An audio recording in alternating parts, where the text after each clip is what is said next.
हमारा प्लैनेट धरती बड़ा ही खूबसूरत है और ताकतवर भी। ऊंचे ऊंचे पहाड़, जीवन से भरे समंदर और हरे भरे जंगल। लेकिन इन लेसों पीछे कुदरत का एक अनोखा रूप छुपा है, उसकी अनियंत्रित ऊर्जा। और कभी कभी ये ऊर्जा भयानक प्राकृतिक डिजास्टरों का रूप ले लेती है। हरिकेन, अर्थक्वेक, बाढ़, ज्वालामुखी विस्फोट, ये सब हमें याद दिलाते हैं कि कुदरत कितनी शक्तिशाली है। ये डिजास्टरें पीछे तबाही और बर्बादी छोड़ जाती हैं और इतिहास में हमेशा के लिए दर्ज हो जाती हैं। 1931 में चीन में आई बाढ़ कुदरत के इसी विनाशकारी रूप की एक जीती जागती मिसाल है। 1931 में चीन ने एक ऐसी प्राकृतिक आपदा का सामना किया जिसकी कल्पना भी नहीं की जा सकती। यांगत्सी और ह्वाई नदियां, जो मध्य चीन की लाइफलाइन है, प्रलयकारी बाढ़ में बदल गई। ये बाढ़ इतिहास में अब तक की सबसे भयानक प्राकृतिक आपदा बन गई। बारिश, तूफान और कई साइक्लोनों ने मिलकर इस आपदा को और भयानक बना दिया। मिलियनों लोग बेघर हो गए और करीब 20 से 40 लाख लोग मारे गए। 1931 की चीन बाढ़ का इंपैक्ट अनप्रेसिडेंटेड था। दुनिया की तीसरी सबसे लंबी नदी यांगत्सी नदी कुछ जगहों पर 50 मील चौड़ी हो गई थी। पूरे के पूरे विलेजेस बह गए, बाढ़ के पानी में समा गए। इंग्लैंड से भी बड़े इलाके में तबाही मच गई। ये तबाही चीन के लोगों और उनकी जमीन पर एक गहरा स्कार छोड़ गई। 1933 की चीन बाढ़ कोई एक घटना नहीं थी, बल्कि कई सारी प्रतिकूल परिलोकेशनों का नतीजा थी। इस साल मानसून बहुत ज्यादा बरसा था और कई सारे चक्रवात भी आए थे। यांगत्सी नदी पहले से ही भरी हुई थी और ऊपर से इतना पानी। नतीजा ये हुआ कि नदी किनारे बसे इलाके पूरी तरह डूब गए। इस इलाके की भौगोलिक स्थिति ने मसले को और बढ़ा दिया। तिब्बत के पठार से निकलकर यांगत्सी नदी कई घाटियों और खाइयों से होकर गुजरती है और आखिर में चीन के मैदानी इलाकों में पहुंचती है। ऊंचाई में इतना ज्यादा अंतर और फिर समतल जमीन, बस बाढ़ के लिए सबसे बुरा कॉम्बिनेशन। 1931 की बाढ़ ने दिखा दिया कि कुदरत के आगे इंसान कितना बेबस है। 1931 की चीन बाढ़ में हुई तबाही अकल्पनीय थी। अनुमान अलग अलग हैं, लेकिन हिस्ट्रीकारों का मानना है कि इस बाढ़ में करीब 20 से 40 लाख लोग मारे गए थे। मिलियनों लोग बेघर हो गए, भूखे मरने लगे और बीमार पड़ने लगे। चीन उस समय पहले से ही राजनीतिक और आर्थिक परेशानियों से जूझ रहा था।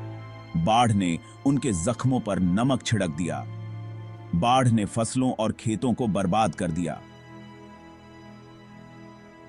जो लोग बचे थे उनके पास खाने को कुछ नहीं बचा था। बाढ़ का पानी उतरा तो पीछे छोड़ गया बर्बादी का मंजर, मलबा और सिकियां। ये जख्म चीन के लोगों के जहन पर एक गहरा दाग छोड़ गए। 1931 की चीन बाढ़ हमें याद दिलाती है कि प्राकृतिक डिजास्टरों का खामियाजा हमें कितना भारी चुकाना पड़ता है। सेक्शन 5, एक बेबस राष्ट्र और बरहच गई मुसीबत। 1931 की चीन बाढ़ अपने आप में एक भयानक प्राकृतिक आपदा थी, लेकिन कुछ ह्यूमन सी गलतियों ने इसे और भयानक बना दिया। चीन उस समय राजनीतिक और आर्थिक अस्थिरता से जूझ रहा था और इस बड़ी आपदा से निपटने के लिए तैयार नहीं था। देश में जरूरी इंफ्रास्ट्रक्चर, रिसोर्सेज और आपदा प्रबंधन योजनाओं की कमी थी। बाढ़ नियंत्रण के उचित उपायों जैसे बांधों और डैम की कमी ने तबाही को और बढ़ावा दिया। कम्युनिकेशन सिस्टम भी ढंग से काम नहीं कर रहे थे, जिससे लोगों को चेतावनी देना और राहत कार्य में काफी दिक्कत हुई। 1931 की चीन बाढ़ ने दिखा दिया कि बड़ी प्राकृतिक डिजास्टरों से निपटने के लिए तैयार न होने पर हमें कितनी बड़ी कीमत चुकानी पड़ सकती है।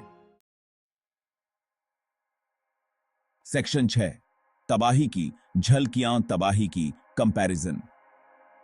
1938 की चीन बाढ़ इतिहास की सबसे भयानक प्राकृतिक आपदा थी, लेकिन ऐसी और भी डिजास्टरें आई हैं जिन्होंने दुनिया को हिलाकर रख दिया। 2004 में आई सुनामी, जो एक भयानक अर्थक्वेक के कारण आई थी, ने 14 देशों में 230,000 से ज्यादा लोगों की जान ले ली थी। 1970 में भोला चक्रवात, जो पूर्व पाकिस्तान अब बांग्लादेश में आया था, उसमें करीब 3 लाख से 5 लाख लोग मारे गए थे। ये डिजास्टरें जहां हमें तबाही का मंजर दिखाती हैं, वहीं हमें यह भी बताती हैं कि पूरी दुनिया एक दूसरे से जुड़ी हुई है। 2004 की सुनामी के बाद पूरी दुनिया ने एक साथ आकर पीड़ितों की मदद की थी। भोला चक्रवात से हमें सबक मिला कि हमें अपने चेतावनी सिस्टम और आपदा प्रबंधन को बेहतर बनाना होगा। अतीत की इन डिजास्टरों से सीखकर ही हम भविष्य में आने वाली डिजास्टरों का सामना कर पाएंगे। सेक्शन 7, प्रकृति की चेतावनी, एक महत्वपूर्ण पॉइंट। 1931 की चीन बाढ़ अपनी सारी तबाही के बावजूद एक महत्वपूर्ण मोड़ साबित हुई। इस भयानक त्रासदी ने दुनिया को मजबूर कर दिया कि वो आपदा प्रबंधन, इंफ्रास्ट्रक्चर विकास और डिफरेंस नेशनीय सहयोग पर ध्यान दे। बाढ़ ने दिखाया कि बाढ़ नियंत्रण के लिए बांध, डैम और चेतावनी सिस्टम कितने जरूरी हैं। साथ ही ये भी जरूरी है कि कम्युनिकेशन सिस्टम मजबूत हों और आपदा प्रतिक्रिया योजनाएं बनाई जाएं। 1931 की चीन बाढ़ भले ही एक त्रासदी थी, लेकिन इसने दुनिया को यह सोचने पर मजबूर कर दिया कि प्राकृतिक डिजास्टरों के प्रभाव को कम करने के लिए क्या किया जा सकता है। सेक्शन 8, आपदा प्रबंधन का उदय, सबक की लेगेसी। 1931 की चीन बाढ़ के बाद यह समझ बढ़ने लगी कि प्राकृतिक डिजास्टरों को इतना भयानक नहीं होना चाहिए। इस सोच ने दुनिया को आपदा प्रबंधन और जोखिम को कम करने की दिशा में आगे बढ़ाया। देशों ने बाढ़ नियंत्रण, चेतावनी सिस्टम और आपदा राहत कार्यक्रमों में निवेश करना शुरू कर दिया। संयुक्त राष्ट्र जैसे डिफरेंस नेशनीय संगठनों ने आपदा राहत कार्य में महत्वपूर्ण भूमिका निभाई और आपदा प्रबंधन के बारे में जानकारी साझा की। 1931 की चीन बाढ़ और अन्य बड़ी डिजास्टरों से मिले सबक ने हमें आपदा प्रबंधन के लिए ज्यादा सक्रिय दृष्टिकोण अपनाने के लिए प्रोत्साहित किया। सेक्शन 9, अप्रत्याशित का अनुमान, तकनीक की रोल। तकनीक में तरक्की ने हमें प्राकृतिक डिजास्टरों का अनुमान लगाने और उनके लिए तैयार रहने में मदद की है। मौसम विज्ञान के बेहतर मॉडल, सैटेलाइट तस्वीरें और चेतावनी सिस्टम ने बाढ़, तूफान और चक्रवात जैसी डिजास्टरों से होने वाले नुकसान को काफी हद तक कम कर दिया है। तकनीक ने आपदा प्रतिक्रिया को भी बदल दिया है। मोबाइल नेटवर्क, सोशल मीडिया और भौगोलिक जानकारी प्रणालियों ने राहत कार्य में समन्वय, जानकारी फैलाने और जरूरतमंदों तक पहुंचने में मदद की है। हालांकि हम प्राकृतिक डिजास्टरों को पूरी तरह से नहीं रोक सकते, लेकिन तकनीक ने हमें उनका सामना करने और उनके प्रभाव को कम करने के लिए सशक्त बनाया है। सेक्शन 10, एक साझा जिम्मेदारी, अपने भविष्य की रक्षा। प्राकृतिक डिजास्टरें हमारे ग्रह का एक अभिन्न हिस्सा हैं। हालांकि हम प्रकृति की शक्तियों को नियंत्रित नहीं कर सकते, लेकिन हम उनका सामना कैसे करें, इसके लिए तैयार रह सकते हैं।